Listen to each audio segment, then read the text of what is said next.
Good afternoon everyone. पूछता है party के नेक्स्ट सेशन के तरफ हम आगे बढ़ते हैं। आज हमारे बीच में एक बहुत ही जानी मानी हस्ती है, डॉक्टर लतेश पटेल। शायद ही कोई ऐसा पर्सन बाकी रहा होगा जो इनको नहीं जानता और जिन्होंने इनके पास से दवा नहीं ली होगी। इनका प्रैक्टिस ऑलमोस्ट 36 ईयर्स से है। हम सभी इनको कहीं ना कहीं जानते हैं। रिसेंटली इनको कोरोना था और आज ये कोरोना से बाहर सक्सेसफुली आ चुके हैं। तो आज जानने की कोशिश करते हैं कि इनकी जर्नी कैसे रही।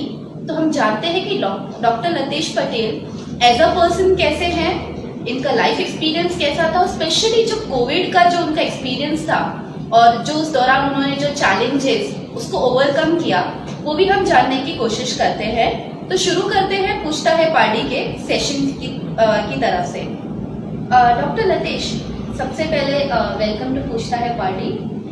थैंक यू, आपने इतने कम टाइम में हमें इंटरव्यू का मौका दिया और एक बहुत ही बड़ा ऑनर है हमारे लिए कि आप जैसी जानी मानी हस्ती से हमें इंटरव्यू लेने का मौका मिला। So I feel really pride and glad.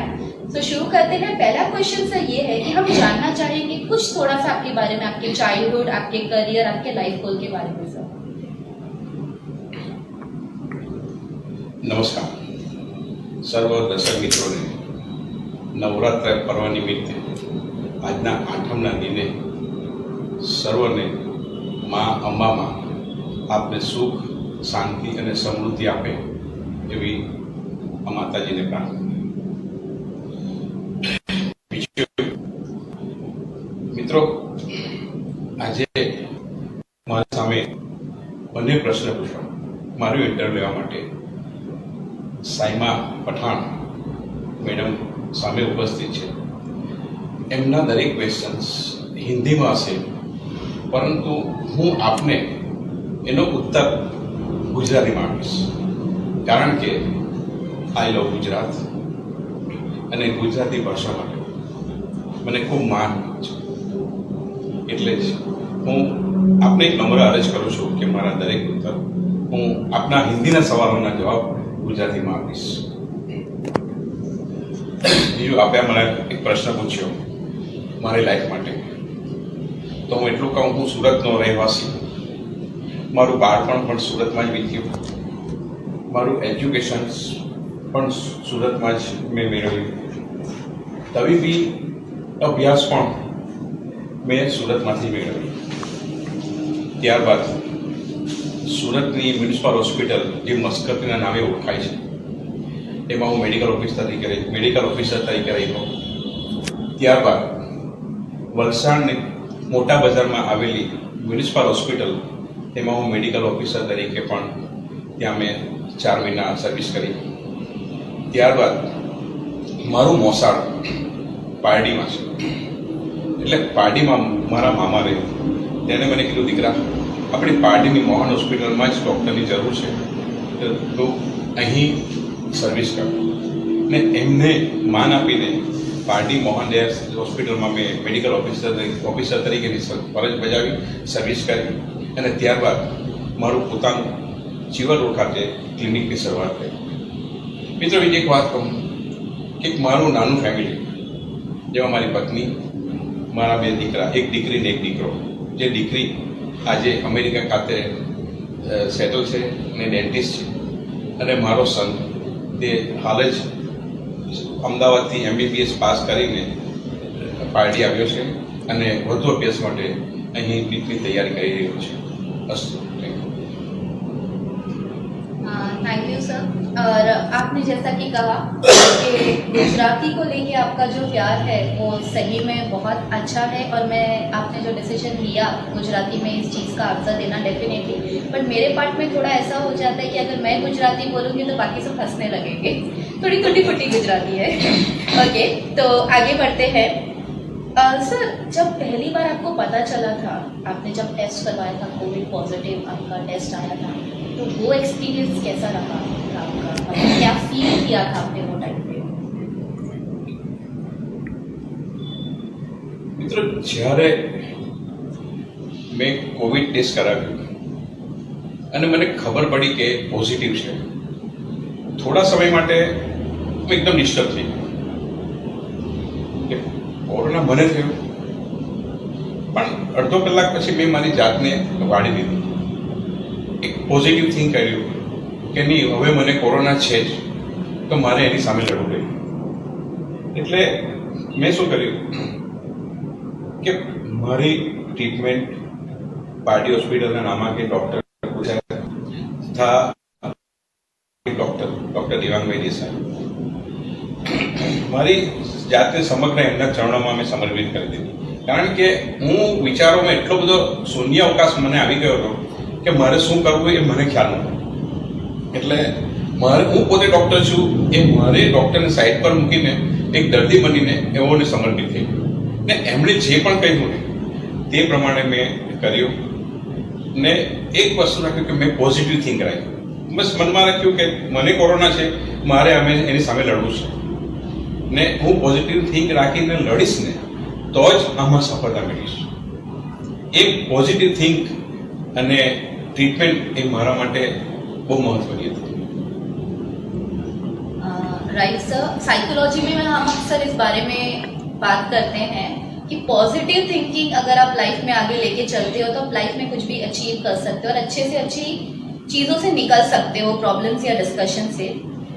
Sir ये तो आपका रहा एक्सपीरियंस, आपकी फैमिली ने कैसे रिएक्ट किया था, आपके रिलेटिव्स ने कैसे रिएक्ट किया था, क्योंकि वो एक सबसे बड़ा क्वेश्चन आता है.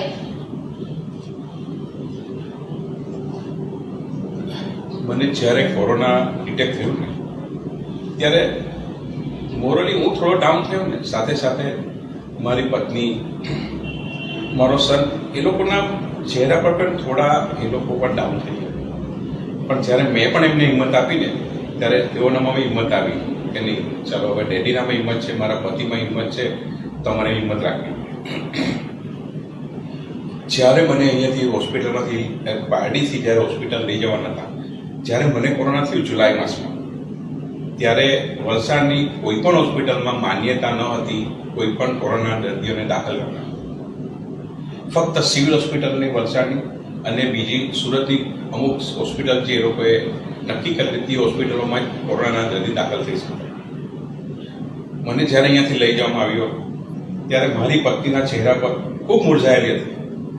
એ મને મારી સામે નજરને નહોતી મિલાવી શકતી ને હું એની સામે નજર નહોતી મિલાવી શકતી, પરંતુ જતી વખતે એને હિંમત આપી કે હું સારો થઈને આવી જઈશ. એ એના માટે બહુ પ્લસ પોઈન્ટ હતો. મારો સન જ્યારે મને અહીંયાથી ગાડીમાં બેસાડીને લઈ ગયો, એના ચહેરાના હાવભાવ હું સમજી શકતો હતો, પરંતુ મેં પણ એને રસ્તામાં હિંમત આપી. દીકરા, જે થવાનું તે થયું છે, હવે હિંમત રાખવાની જરૂર છે. તું તારી પાછળ બેઠેલો દર્દી છે એમ માન ને તું આગળ બેઠો ડૉક્ટર છે તો જ તારામાં નૈતિક હિંમત આવશે. અને એ નૈતિક હિંમત, એની નૈતિક હિંમત મને સુરત સુધી સારી રીતે પહોંચાડી. મારા ભાઈઓ સુરતમાં રહે છે, એ લોકો પણ નર્વસ થઈ ગયા, પરંતુ જ્યારે હું હોસ્પિટલમાં દાખલ થયો એ લોકોને ફોનથી હિંમત આપી. મારા માતુશ્રી જે સુરત રહે છે એમને કેવી રીતે જાણ કરવી તે બી અમારા માટે એક સમસ્યા હતી. પણ મારા ભાઈઓને મેં એમને કહ્યું કે એમને બાજુમાં શાંતિથી બેસાડી અને હિંમત આપીને વાત કરો. કંઈ નહીં, મારે મમ્મીને કીધું કે તારો દીકરો જલ્દીથી સારો થઈને આવી જશે ને બન્યું પણ એવું કે હું સારો થઈને આવી ગયો. બસ એ મારા પોઝિટિવ થિંક એ સર્વના માટે નૈતિક હિંમત. અને મારા ફેમિલીએ ખૂબ સાથ અને સહકાર આપ્યો. જ્યારે મારી અમેરિકા સ્થિત દીકરીને રાત્રે 2 વાગે મેસેજ મળ્યા કે ડેડીને સુરત હોસ્પિટલ લઈ જાય છે, ખૂબ બિચારી ડિસ્ટર્બ થઈ ગઈ, ખૂબ રડવા માંડી. પણ એના સાસરાવાળા, એમના પતિએ એને એટલું સહાનુભૂતિ અને આશ્વાસન આપ્યું કે એને પણ લાગ્યું કે નહીં, મારા ડેડી સારા થઈને આવશે. એટલે મારા ફેમિલીમાં બધાને ચિંતિત હતા, પણ બધાને પછી નૈતિક હિંમત આપીને મારા આ બીમારીને એમાંથી કેમ બહાર આવું તેને મારે આગળ વધવું. आई होप प्रियंका जहाँ पे भी होगी, अगर वो इंटरव्यू देख रही होगी तो definitely she will be proud of you sir. Sir, एक जो जर्नी हम कह सकते हैं कोविड पॉजिटिव से लेके कोविड नेगेटिव होना, बहुत ही इम्पोर्टेंट जर्नी रही होगा. आप जितने दिन हॉस्पिटल में थे, आप जो एवरीडे फील करते थे, जो आपका डेली रूटीन था, आप उसके बारे में कुछ शेयर एक्सपीरियंसेस कर सकते हैं? सॉरी, જ્યારે મને કોરોના પોઝિટિવ ડિટેક્ટ થયું પછી મેન્ટલી હું પ્રિપેર હતો, હોસ્પિટલમાં દાખલ થયો, પણ મારી જે ઘરની રોજિંદી ક્રિયા હતી તે પ્રમાણે હું ત્યાં રહેતો હતો. ત્યાંના પણ સંચાલકો, ડૉક્ટરો, નર્સો જે પ્રમાણે મને કહેતા હતા તે પ્રમાણે હું કરતો હતો. મારી લાઈફ સ્ટાઈલમાં કોઈ પણ ચેન્જીસ નહોતા આવ્યા. બસ હું પોઝિટિવ થિંક રાખીને ત્યાં હોસ્પિટલમાં લઈ ગયો. પછી બીજા દિવસે મારો રિપોર્ટ્સ સારા આવવા, એક પહેલે દિવસે જ્યારે બ્લડ ટેસ્ટ કર્યું ત્યારે થોડું મોટી ડાયમાં કહેવાય તે વધારે હતું.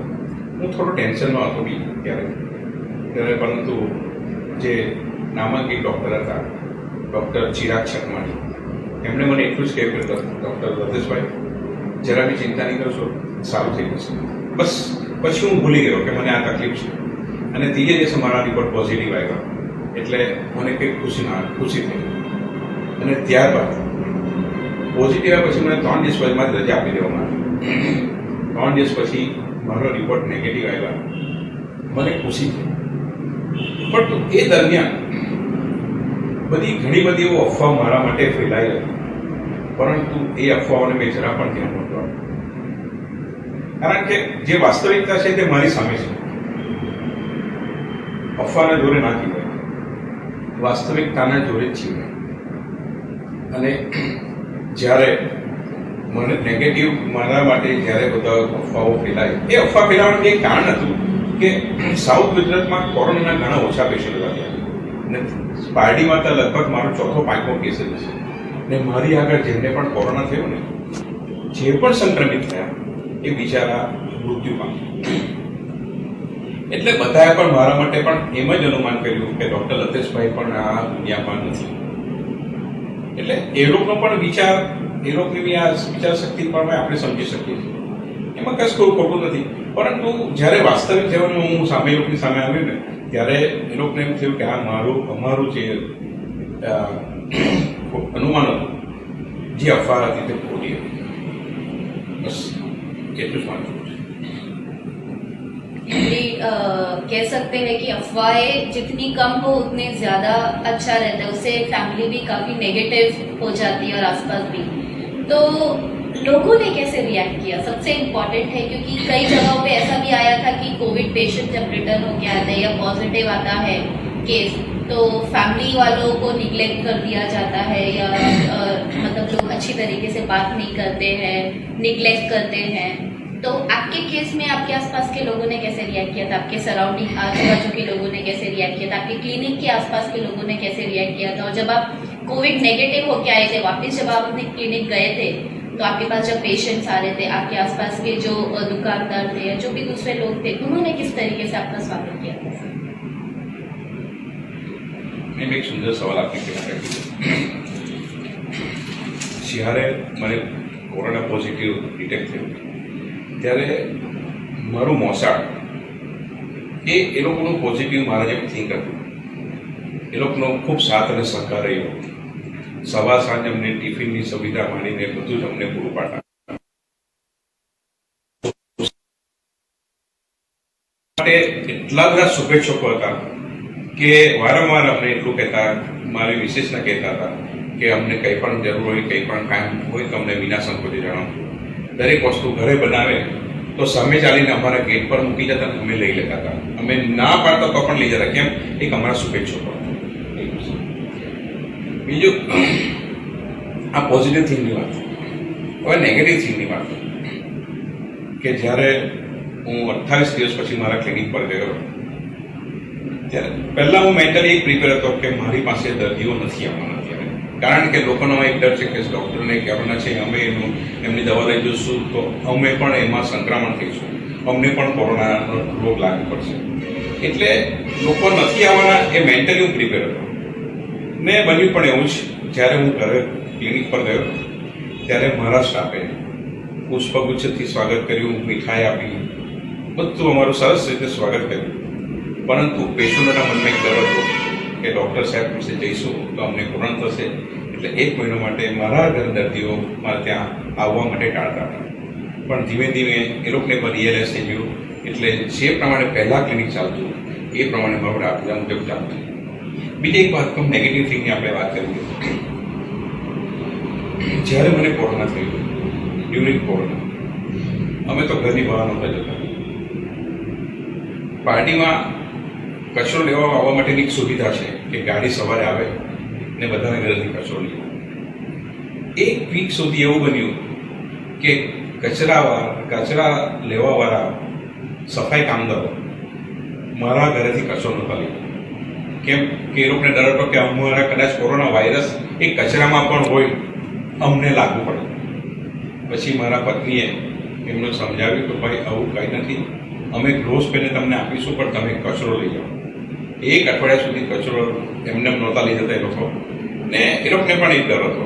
પણ જ્યારે અમે એમને કહ્યું ને, પછી એ લોકો પણ અમારે ત્યાંથી કચરો લઈ જવા માંગે.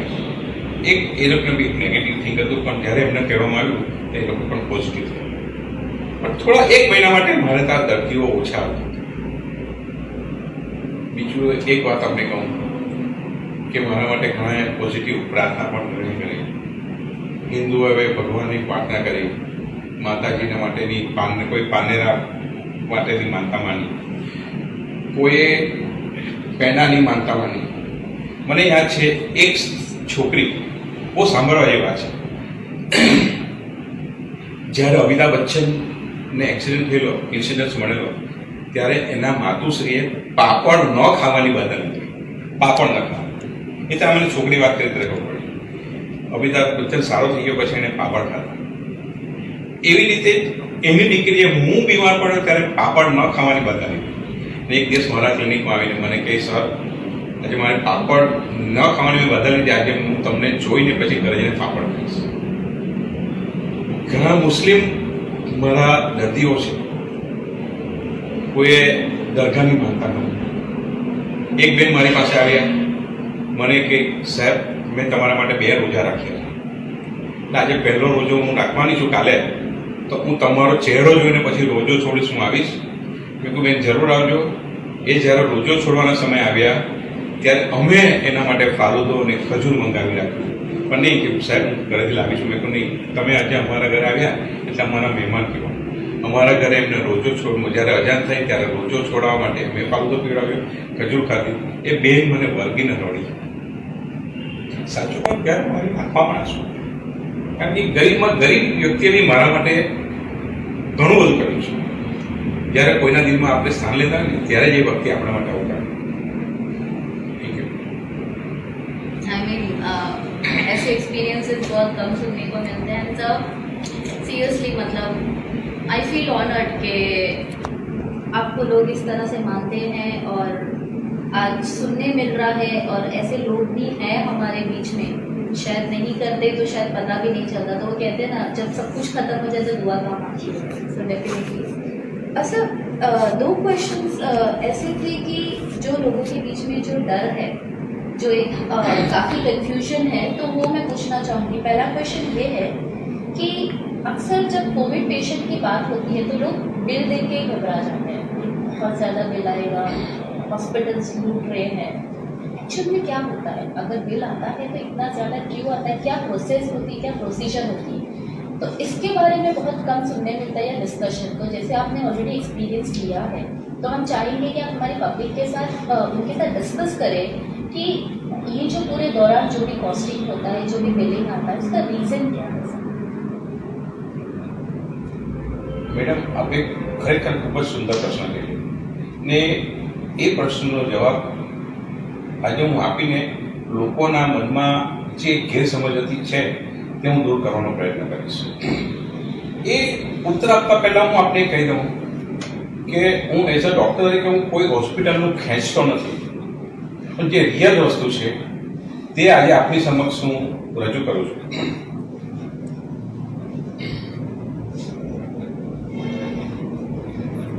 જ્યારે કોરોના દર્દી હોસ્પિટલમાં દાખલ થાય છે ત્યારે પહેલાં તો હોસ્પિટલવાળાએ દરરોજ આખી હોસ્પિટલને સેનિટાઈઝ કરવાની હોય છે. બીજું, જે ડૉક્ટર સેવા આપતા હોય તે એ ડૉક્ટર સ્વાભાવિક છે કે જે એને પેમેન્ટ કાઉન્ટર હોસ્પિટલ પેમેન્ટ કરતી હોય પણ જ્યારે જીવના જોખમે હોસ્પિટલમાં એ સેવા આપતા હોય છે ને ત્યારે હોસ્પિટલ મેનેજમેન્ટે એ ડૉક્ટરને વધારે ઉચ્ચ પગારે એમને રાખવા પડતા હોય છે. એટલે એક ભાર આ હોસ્પિટલ પર હોય છે. બીજો વાત કે દર્દીની સેવા કરનાર નર્સો,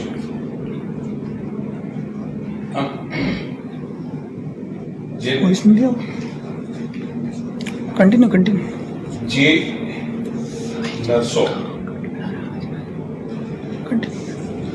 સેવા કરતા હોય એ લોકોને પણ મેનેજમેન્ટે ઉચ્ચ પગાર આપવા પડતો હોય છે.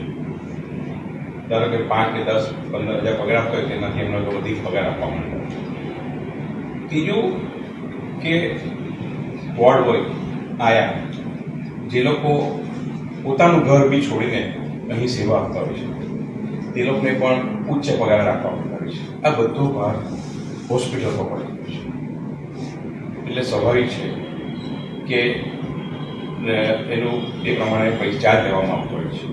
બીજું કે જ્યારે ડૉક્ટર, નર્સ, વોર્ડ બોય આવ્યા થોડા દિવસ સર્વિસ આપ્યા પછી એમને હોમ ક્વોરન્ટાઇન કરવા પડતા હોય છે. એ હોમ ક્વોરન્ટાઇન માટે એ હોસ્પિટલ મેનેજમેન્ટે આખી હોટલ બુક રાખવી પડતી હોય છે કે જે લોકોને આઇસોલેશન રાખી શકાય અને એ લોકોને ક્વોરન્ટાઇન રાખી શકાય. હવે ઘરમાં તો નહીં રાખાય, કારણ કે ઘર પાછા એ લોકોના ઘરે મોકલી આપે તો એમના ઘરના બીજા વ્યક્તિઓને પણ ચેપ રાખે. એ હોટલમાં જે રાખે એ લોકો મેનેજમેન્ટ તેમને પણ એનો ચાર્જ કરવો પડે. ત્રીજી એક વસ્તુ કે માનો કે દર્દી સારો થઈને તો ઘરે ગયો પણ કોઈ મૃત્યુ પામી ગયા તેની શવવાહિનીને સ્મશાન સુધી લઈ જવા, એ શવને લઈ જવા માટેની જે વ્યક્તિઓની જરૂર પડતી હોય, સિવિલ હોસ્પિટલ તો મફત લઈ જતી હોય, તો જ્યારે પ્રાઇવેટ હોસ્પિટલમાંથી જ્યારે શવવાહિનીમાં લઈ જવાના હોય સ્મશાને તો એ લોકો પણ ચાર્જ ચૂકવવો પડતો હોય છે. આ બધા ભારણને લીધે હોસ્પિટલે દર્દીઓ પાસેનો ચાર્જ ઓછો કરવો પડતો હોય છે. ત્રીજું, જ્યારે કોવિડ હોસ્પિટલ કન્વર્ટ કરીએ ને સાદી હોસ્પિટલને ત્યારે બીજા બધા દર્દીઓને ત્યાં દાખલ નહોતા કરી શકતા. એટલે સમજો કોઈ હોસ્પિટલમાં જો બીજા બધા પેશન્ટને 100 બેડની હોસ્પિટલ હોય તો આરોપને આઇસોલેશન રાખવા માટે 25 કે 30 બેડની હોસ્પિટલમાં પેશન્ટને રાખી શકીએ. તો એ ચાર્જ એ કોડ સફર કરવા માટે બી હોસ્પિટલે આ ચાર્જ કરવો પડે. એટલે આવા બધા ચાર્જીસના લીધે સ્વાભાવિક છે કે થોડો ચાર્જ હોસ્પિટલે પેશન્ટ્સના પાસેથી લેવો પડતો હોય છે. અને લોકોનામાં એક ગેરસમજ છે કે ચાર્જ હોસ્પિટલ ખૂબ લેતા હોય છે. આ એક ફરી વખત ચોખવટ કરું છું કે હું હોસ્પિટલનો કોઈ પણ પક્ષ નથી ખેંચતો. આ જે વાસ્તવિકતા છે એ આપની સમક્ષ મેં રજૂ કરી છે. सर उसी के रिलेटेड एक क्वेश्चन और है कि कई बार ऐसा होता है कि जो रिलेटिव्स होते हैं वो कंप्लेन करते हैं, अगर all of a sudden in case कुछ केसेस में कोविड पेशेंट की डेथ हो जाती है तो ज़्यादातर केसेस में रिलेटिव्स ये कंप्लेन करते हैं, अभी 2 घंटे पहले 3 घंटे पहले शाम में तो बात हुई थी, एकदम नॉर्मल था, एकदम से डेथ कैसे हो गई. तो ऐसे टाइम पे वो बिना सोचे समझे डॉक्टर्स, पेशेंट, जो नर्स है वहाँ के, उनको ब्लेम करते हैं. तो ऐसे में क्या होता है कि कई बार ऐसा क्या होता है, जैसे कि आप डॉक्टर है और आप ऑलरेडी एक्सपीरियंस्ड है, तो सिचुएशन क्या होती है कि एकदम से normal person all of a sudden death हो जाती है, कुछ तो ऐसा ऊपर नीचे होता होगा, क्या रीजंस होते हैं, तो वो भी मैं चाहूँगी कि आप हमारे साथ जरूर शेयर करें सर. મેડમ, ફરી એકવાર આપણે ખરેખર ખૂબ જ સુંદર પ્રશ્ન કર્યો. કોરોનામાં શું થાય છે કે રાતે 12 વાગે પેશન્ટ સાથે વાત કરે, 1-2 કલાક પછી નર્સ એમના ઘરે ફોન કરે કે તમારા સગાનું મૃત્યુ થયું છે. ત્યારે સગાઓને એકદમ શોખ લાગે કે અમારી સાથે અત્યારે વાત કરી, અમે ફેસ ટાઈમ પર જોયા, એકદમ સારા હતા ને પછી મૃત્યુ કેમ થયું. એટલે એ બ્લેમ હોસ્પિટલવાળાને કરતા હોય કે હોસ્પિટલે સેવા નહીં આપી, એમને સારવાર નહીં કરી. એવું નથી. આમાં શું થાય છે કે જ્યારે કોરોના જ્યારે હોય ને ત્યારે લોહીની ગાંઠ શરીરમાં થતી હોય છે, તો લોહી ગંઠાઈ જતું હોય છે. એ ગંઠાયેલું લોહી ઘણી વખત ફરતું જ્યારે મગજમાં જાય ત્યારે સ્ટ્રોક આવી જાય અને સડન માણસનું ડેથ થઈ જાય. વગેરેનું ઓક્સિજન નહીં મળે, બ્લડ નહીં પહોંચે એટલે ડેથ થઈ જાય. આવું 12 વાગે બાદ થઈને 2 વાગે બી થઈ શકે છે. એ જ ગાંઠ જ્યારે ફરતી ફરતી હૃદયમાં આવે ત્યારે દર્દીનું સડન જ હાર્ટ બંધ થઈ જાય અને એટેક આવીને મૃત્યુ. એ એટેક આવીને મૃત્યુ પામે. જ્યારે મેસેજ જાય દર્દીના સગા પર ત્યારે બી એમ જ કહે કે અત્યારે તમે વાત કરીને એટેક કેવી રીતે આવે, મૃત્યુ કેવી રીતે આવે. ત્રીજું, એ ગાંઠ જ્યારે શ્વાસ થળીમાં જાય, ફેફસામાં જાય ત્યારે દર્દીની શ્વાસોશ્વાસની ક્રિયા બંધ થઈ જાય. એટલે અમારી ભાષામાં, અમારી મેડિકલ ભાષામાં એને પલ્મોનરી એમ્બોલિઝમ કહેવાય. એટલે એના લીધે વ્યક્તિનું સડન ડેથ થાય. આ બધા રીઝનથી જ્યારે દર્દી મૃત્યુ પામે ત્યારે સગાવાલાને દુઃખ થાય ને હોસ્પિટલ પર બ્લેમ કરે કે તમે અમારા પર સારવાર નથી કરી. એવું નથી. આવા બધા રીઝનો હોય છે ત્યારે કોરોનામાં દર્દીનું મૃત્યુ પામે. એવું નથી કે ફક્ત દર્દીઓ જ મૃત્યુ પામ્યા છે, વ્યક્તિઓ મૃત્યુ પામ્યા. ઘણા બધા ડૉક્ટરો પણ આમાં સંક્રમિત થઈને મૃત્યુ પામે છે. એક આ ખરેખર આ જાણવા જેવી વાત હતી કે મેં આપની समक्ष रजू કરી. Thank you sir. और आप हमारी जो खेला पार्टी के जो लोग हैं, जो यहाँ के नागरिक हैं, उनके लिए क्या मैसेज देना चाहेंगे? स्पेशली जब कोविड आपने सक्सेसफुली पास ऑन कर लिया है, आप सर्वाइवर नहीं बोलेंगे, हम आपको वॉरियर बोलेंगे क्योंकि आपने दोनों ही रोल बहुत ही अच्छे से निभाया है. तो आप क्या मैसेज देना चाहेंगे हमारे जो पार्टी में जो रहने वाले लोग हैं? એક વાત આપણે જણાવું કે કોરોના કોઈનો સગો નથી. ક્યારે કોઈના દ્વારા આવીને ઉભો રહે એ કહેવાય. અને એના માટે પ્રથમ તો આપણને કોરોના ન થાય તેની કાળજી રાખો કે માસ્ક અતિ આવશ્યક છે. ઘણા શું કરે કે માસ્ક પહેરે ને પછી આમ દાઢી પર રાખી મૂકે. પોલીસ આવે એટલે પોલીસ સામે નહીં ખાલી જલ્દી કરે. માસ્ક પોલીસના ડરવાથી ન પહેરો, કોરોનાના ડરથી પહેરો. હું ખાસ એક આ બધાને સૂચન કરું છું. બીજું કે એક સોશિયલ ડિસ્ટન્સ. ભારતની આબાદી એટલી બધી મેડમ છે કે આ સોશિયલ ડિસ્ટન્સનું ખરેખર બહુ મુશ્કેલ છે. પરંતુ એક વસ્તુ કરી શકીએ કે તમારા સગાવાલામાં કોઈનું મૃત્યુ પામે, એકદમ નજીક હોય તો જ તમે એના ઘરે જવાનું જાઓ, નહીં તો ટેલિફોનિકથી એમને સહાનુભૂતિના 2 શબ્દો આપ કહી શકો છો. કોઈના ઘરે હોસ્પિટલમાં કોઈ બીમાર હોય તો એમને ટેલિફોનથી એમને સહાનુભૂતિ આપો, મળી લો. એવું ના સમજો કે હું એમને મળવા ન જઈશ તો એમને ખોટું લાગશે, એવું ના સમજો. હા, તમે મળવા જશો તો એને જરૂર ખોટું લાગશે કે અમને કોરોનાનો ચેપ લગાડવા આવે. એટલે નેગેટિવ થિંક તમે એવી રીતના કરો, તમે એવી રીતના પોઝિટિવ થિંક કરો કે આપણે એમને ત્યાં મળવા નથી જવાનું, ટેલિફોનથી મળી જવાનું. બસ એટલું એક ખાસ મારે કહેવાનું છે.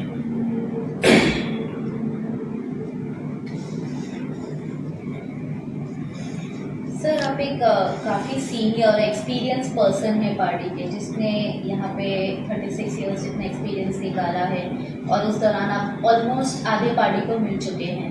तो आप क्या चेंजेस और डेवलपमेंट देखना चाहेंगे पार्टी में? આ આપણે મને મારા મનનો પ્રશ્ન કર્યો કે જે મારા દિલની વાત હું છેલ્લા કેટલાઓ પાલિકા પ્રમુખ બને છે એમની સમક્ષ રજૂ કરતા.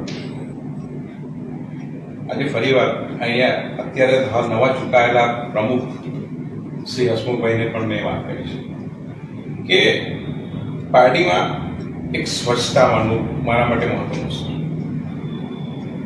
છે કે પાર્ટીની નગરપાલિકા આપણા ઘરેથી કચરો લઈ જાય છે. એના માટે કચરા માટે દરેક વ્યક્તિને, દરેક ઘરને એક ડોલ પણ આપવામાં આવે છે. તો હું એટલું કહું કે તમે કચરો ગમે ત્યાંની નાખો, કચરાની ડોલમાં કચરો નાખો અને તમારા આંગણામાં એ ડોલ સવારે મૂકી દો. સફાઈ કામદારો આવીને તમારો એ કચરો લઈ જશે. બીજું એક વસ્તુ કે પાર્ટીમાં ઠેર ઠેર કચરા પેટી મૂકેલી છે, ખોટું નથી. પણ મારું મંતવ્ય એવું છે કે જ્યાં કચરા પેટી મૂકેલી છે ત્યાં લોકો કચરો નાખવાના છે. કચરા પેટી નહીં હોય તો કચરો ન નાખે.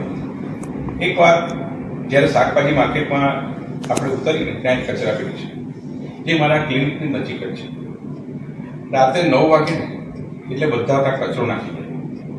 પાછું એવું નથી કે કચરો કચરા પેટીમાં નાખે, કચરા પેટી જ્યાં છે ને ત્યાં નજીકમાં કચરો નાખી દે. એટલે શું આવે, વસ્તુ શોધે એક વસ્તુ. બીજું, રાત્રે પવનથી એ બધો કચરો ગમે ત્યાં ફંગોળાઈ જાય. સવાર સુધીમાં બધો કચરો એટલો બધો સ્પ્રેડ થઈ રહ્યો છે કે સફાઈ કામદારોને ખૂબ જ તકલીફ પડશે. એના કરતાં કચરો પેટી તમારા ઘરે કચરા તમને ડોલ આપી છે, એ ડોલમાં કચરો નાખો, સફાઈ કામદારો લઈ જશે.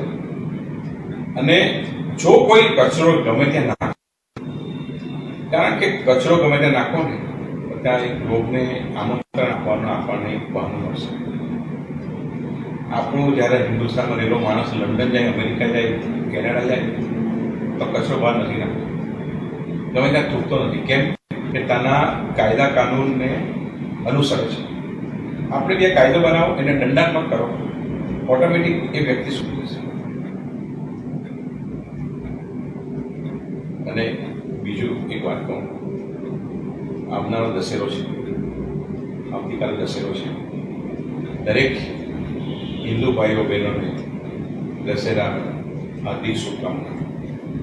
અને જેવી રીતના રામે રાવણનો વધ કરીને વિજય પ્રાપ્ત કર્યો, તેવી રીતે આ દવા શોધાય, કોરોનાની દવા શોધાય ને આપણે પણ વિજય પ્રાપ્ત કરીએ એવી સર્વને શુભકામના. બીજું, આવનારા દિવસોમાં ઈદે મિલાદનો તહેવાર છે. સર્વ મુસ્લિમ ભાઈ બહેનોને પણ ઈદે મિલાદની મારી ખૂબ ખૂબ શુભકામના. Thank you sir. सर आप कुछ और शेयर करना चाहेंगे? थोड़ा 1-2 लाइन हम लोग हम विचारों में अपनी तारीफ अगर कर सकें. અંતમાં હું એટલું જ કહીશ કે આ વી બિલોંગ્સ ટુ કિલ્લા પાર્ટીમાં આપ જે ઇન્ટરવ્યુ કથા કરી છે એ ખરેખર પ્રશંસનીય છે. હું આપ સર્વને સેલ્યુટ કરું છું. આપ એક નિર્દોષ ભાવે વ્યક્તિઓને મળો છો કે એના માટે આમાં આપણો અંગત કોઈ સ્વાર્થ નથી, પણ બધાના વિચારો મીડિયા દ્વારા બધાને રજૂ કરીને પાર્ટી કે બીજી જનતાઓ માટે એક સુધારવાનો મોકો આપો છો. સારું શું પાર્ટી માટે કરવાનું છે એના એક વિચારો રજૂ કરો છો. એ ખરેખર આપની આ કાર્ય ખૂબ જ પ્રશંસનીય છે ને આ કાર્ય ચાલુ રહે એવી મારી આપણે નમ્ર અપીલ છે. Thank you. तो ये थे आज हमारे बीच में डॉक्टर लतेश. काफ़ी कुछ सीखने मिला इनके थ्रू. शायद ऐसे मौके हमें रोज़ नहीं मिलते, once in a lifetime. तो हमारे लिए भी, स्पेशली मेरे लिए एक एक्सपीरियंस है जो शायद कल उठ के मैं मेरे बच्चों को, मेरे स्टूडेंट्स को डेफिनेटली शेयर करूँगी कि कभी मेरी इनसे मुलाकात हुई थी और इस तरीके से इन्होंने अपना एक्सपीरियंस शेयर किया था. तो समवेयर थैंक यू सर, हमें मोटिवेट और इंस्पायर करने के लिए. और इसी के साथ आज का पूछता है पार्टी का सेशन हम वाइंड अप करते हैं. फिर मिलेंगे अगले हफ्ते नई और पर्सनालिटी के साथ और कुछ नई सोच के साथ. धन्यवाद.